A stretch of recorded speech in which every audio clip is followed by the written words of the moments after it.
Keputusan Indonesia untuk bergabung dalam Dewan Perdamaian perlu dikaji mendalam. Indonesia perlu memikirkan kontribusi yang bisa diberikan saat bergabung dalam Dewan Perdamaian.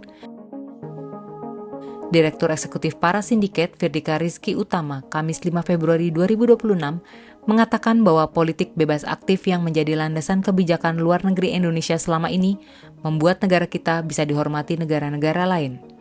Karena itu, pilihan politik untuk bergabung dalam sebuah kelompok di dunia internasional perlu dipertimbangkan secara matang.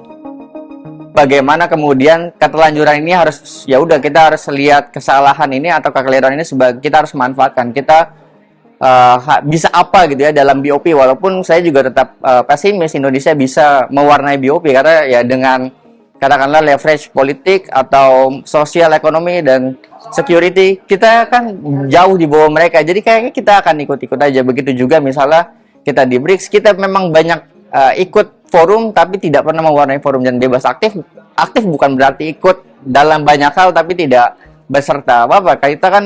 Kita sebagai middle power itu dihargai atas inisiatif, ide, dan gagasannya. Kalau tanpa itu ya kita nggak bisa. Diwarnai penolakan dari mitra di Eropa, Presiden Amerika Serikat Donald Trump secara resmi meluncurkan Dewan Perdamaian untuk Gaza.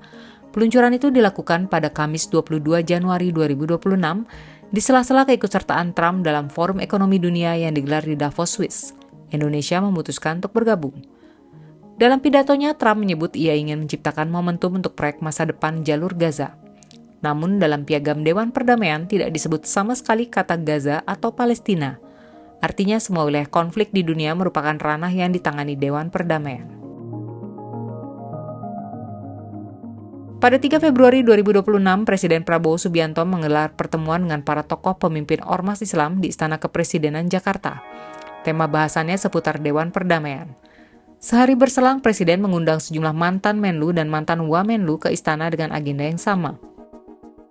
Dalam pertemuan tertutup itu, Presiden menerima semua masukan, resiko, dan kritik secara terbuka, sekaligus menegaskan prinsip kehati-hatian dalam mengambil keputusan.